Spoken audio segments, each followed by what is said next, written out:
여러분은 밀맥주라고 한다면 가장 먼저 어떤 맥주가 떠오르시나요?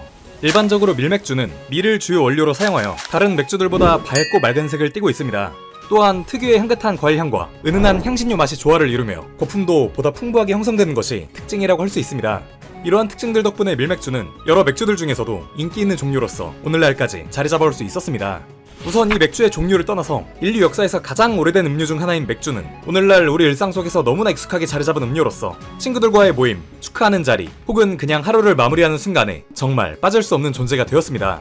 이러한 맥주는 각 나라와 지역마다 다양한 스타일이 존재하며 라거, 에일, 밀맥주, 트라피스트, 램빅 등 독특한 종류로 분화되어 있죠. 이렇듯 맥주는 단순한 음료를 넘어 문화와 역사, 그리고 사람들 간의 유대감을 형성하는 중요한 매개체로서 자리 잡고 있습니다. 따라서 이번 영상에서는 맥주의 탄생과 오늘날까지의 발전 과정, 그리고 그 사이에서 밀맥주가 어떻게 살아남아 왔는지에 대해서도 함께 알아보는 시간을 가져보도록 하겠습니다. 맥주의 시초는 문명의 여명기까지 거슬러 올라가야 할 정도로 그 역사가 아주 깊고 방대합니다. 현재까지 공식적으로 확인된 맥주 양조에 관한 최초의 기록은 기원전 5000년 전 메소포타미아의 수메르인들로 알려져 있는데, 이 시기의 맥주는 오염이 심했던 물보다도 마시기가 안전하기도 했고 오늘날과 다르게 걸쭉한 죽과 유사한 형태로서 풍부한 영양소 공급원 역할을 수행했다고 전해지고 있습니다. 당시 수메르인들이 닌카시라고 불리는 맥주의 여신까지 섬겼던 기록이 있는 것을 보면 이들이 맥주를 얼마나 중요한 음료로서 여기고 있었는지 대략적으로 짐작이 가실 것입니다. 그 외에도 맥주는 고대 이집트와 인도에서도 계급을 구분하지 않고 널리 소비되었다는 기록이 있을 정도로 인류 역사 곳곳에서 그 기록을 확인할 수 있었습니다. 이는 맥주의 기본 재료가 물과 곡물로 비교적 흔히 구할 수 있는 것이기도 했고 발효 과정 또한 자연적으로 우연히 일어날 수 있었기 때문이라고 할 수 있습니다. 한편 유럽 맥주의 역사는 유럽 북부의 켈트족과 게르만족에 의해서 시작되었다고 전해집니다. 다만 지중해를 중심으로 로마가 유럽을 지배하던 시기에는 지중해 지역의 활발한 포도 경작으로 인해 와인이 주요 음료로서 더욱 활발히 소비되었고, 맥주 같은 경우에는 포도가 귀하게 여겨지고 보리나 밀이 흔하게 경작되었던 북부 유럽에서 간간히 소비되었다고 합니다. 그리고 이후 맥주가 유럽에서 본격적으로 소비되기 시작한 것은 중세 시대로 넘어오면서부터였습니다. 그 중에서도 맥주 발전에 중추적인 역할을 했던 곳은 놀랍게도 가장 술과 거리가 멀어 보이는 수도원이었습니다. 중세시대의 수도사들은 사순절 금식기간 동안 엄격한 규칙들을 준수해야만 했습니다. 이 기간 동안 이들은 일반적으로 하루에 한 끼만 허용되었으며 예수의 고난을 생각하며 하루에 빵 한 조각으로 지내야 했죠. 결국 참다 못한 수도사들은 교황과 주교에게 맥주는 물처럼 흐르니 음식이 아니다 라며 맥주라도 풍족히 마실 수 있기를 간청했고, 이후 맥주는 교황의 허락하에 많으면 하루에 5리터까지도 지급되었다고 합니다. 이를 통해 수도사들은 맥주 양조 기술을 다양하게 발전시켜 나가게 되었고, 수도원은 양조의 중심지로서 기술적인 혁신과 질 높은 맥주 생산이 이루어질 수 있었습니다. 그리고 오늘날 호가든 맥주의 시작 또한 15세기 중반 벨기에의 작은 마을 호가든, 원어로는 후아르던에 이 수도사들의 양조 문화가 전파된 것으로 거슬러 올라갑니다.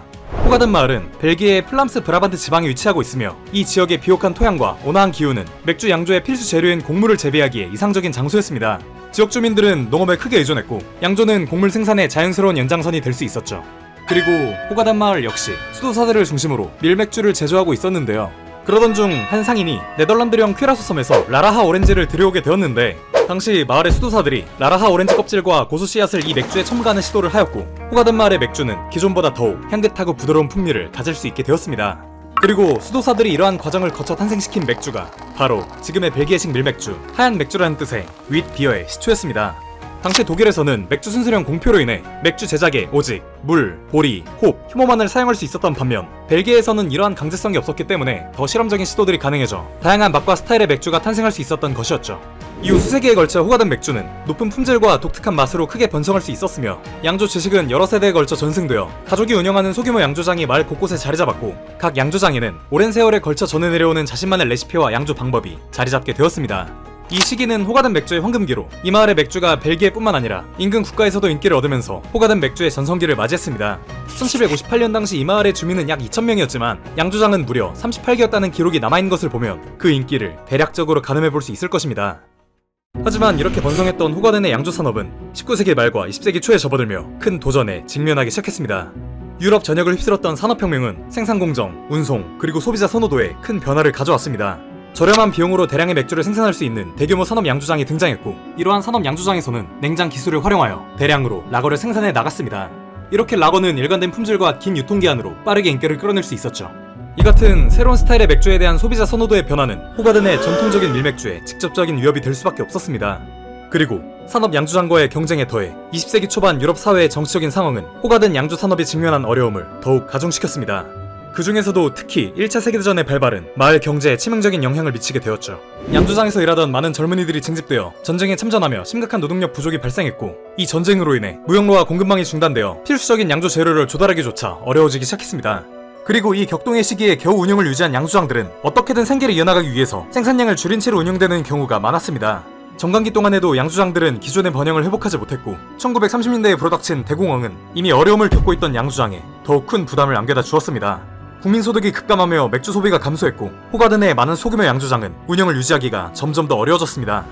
그렇게 1957년 호가든의 마지막 양조장이 문을 닫으며 한 시대의 종말을 고했고, 이 사건은 수백 년 된 전통의 쇠퇴뿐만 아니라 유럽 전역을 휩쓸고 있는 광범위한 산업적 변화를 상징하는 가슴 아픈 순간이었습니다.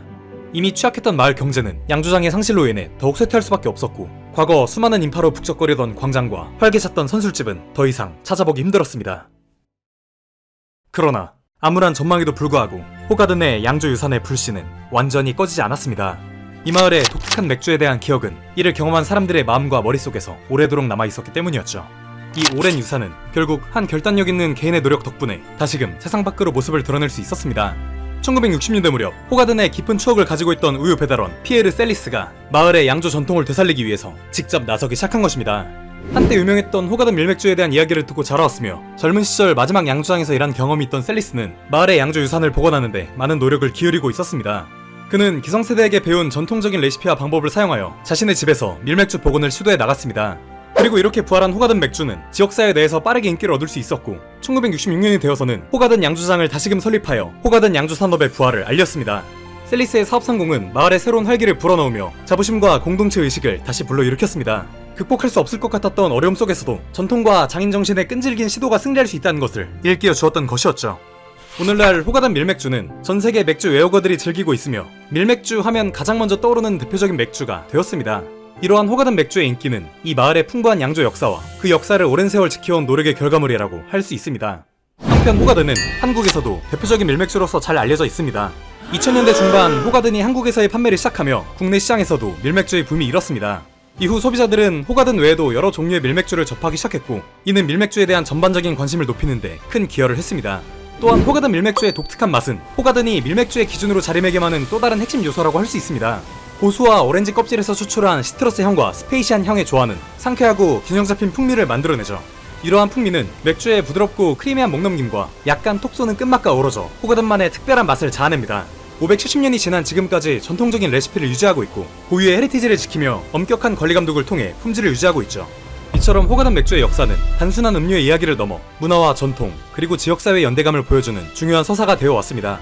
호가든 밀맥주의 한 병 한 병은 수세기에 걸친 뛰어난 양조 기술에 대한 증거이자 이 마을의 유구한 유산을 기리는 기념품이 되었고, 이것이 전세계 맥주 애호가들이 호가든을 계속해서 즐기며 세대를 아우르는 전통에 동참하고 있는 이유라고 할 수 있습니다. 많은 맥주 리뷰들을 보다 보면 새로운 맥주의 맛을 표현할 때 호가든 같은 맛이다, 혹은 호가든 같은 향이 난다 라고 표현하시는 분들이 정말 많습니다. 많은 분들의 마음속에 맥주 맛의 기준이 되는 근본 밀맥주가 이 호가든으로 자리잡고 있다는 증거가 아닐까 싶은데요. 그래서 밀맥주를 사랑하고 호가든을 사랑하는 사람들을 위한 오리지널 밀맥주 동호회 계정이 만들어졌다고 합니다. 자세한 내용은 고정 댓글에 참고해주시길 바라며 이것으로 영상을 마치도록 하겠습니다. 여기까지 지식 한전이었습니다. 감사합니다.